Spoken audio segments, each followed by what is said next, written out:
you're a fan of Tesla or you follow EVs at all, you've probably heard of the Model Y, Tesla's newest vehicle, but these are still in very short supply and very few have even been produced, so they are very hard to find and pretty rare to see in public right now. But fortunately, I got a few minutes to check it out and just sit in the car to just kind of get a feel of what it's like to see in person. So right off the bat, this car just looks like a larger, more stretched out Model 3, and I didn't take any measurements while I was there, but just looking at the Tesla website, you can see that the Model 3 is 56.8 inches tall versus 63.9 in the Model Y. So difference about 7 inches. I did a little comparison by holding the camera at eye level for me and looking at the Model 3 that was sitting right next to it, just so you can kind of get a better idea of how large this car is. 7 inches doesn't seem like a lot, but it actually is when you are standing right next to it.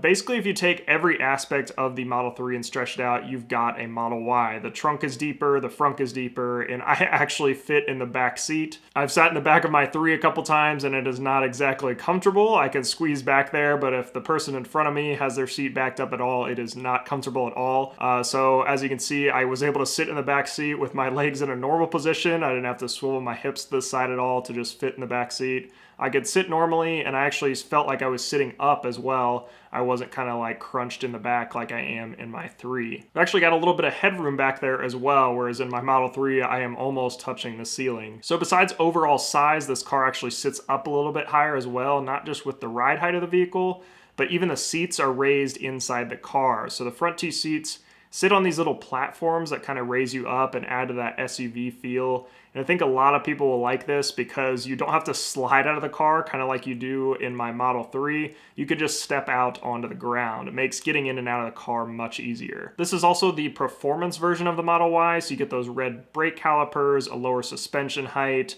carbon fiber spoiler, you get those awesome Uber turbine wheels, which I wish they would bring to the Model 3 because I would buy those in a heartbeat. No word yet on track mode for the Model Y, but I had assumed they're eventually going to add it in the software update. Other things I noticed, in the back seat, you've now got USB-C instead of the normal USB ports in the 3.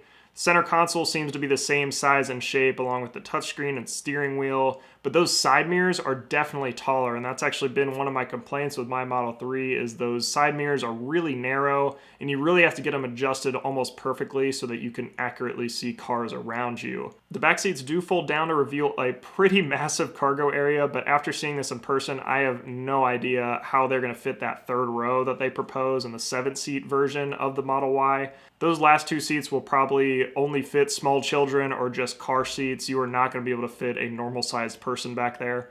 Power liftgate is also handy, which we see on a lot of SUVs, so that is a welcome addition as well. Just like those Uber turbine wheels, this black trim is exclusive to the Model Y as well, and I wish they would give this option for the Model 3. I would have loved to get a car just like this. This midnight silver metallic paint is the same as mine, and I plan on doing a chrome delete at some point, so if I could get that stock from the factory, that would be awesome.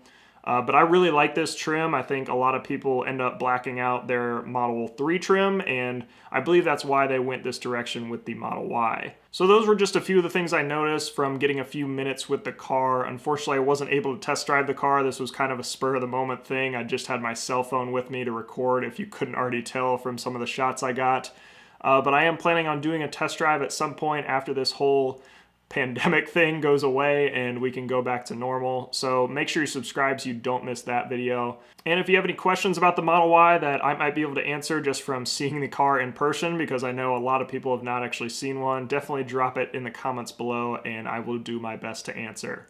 Thanks so much for watching, and I will see you in the next one.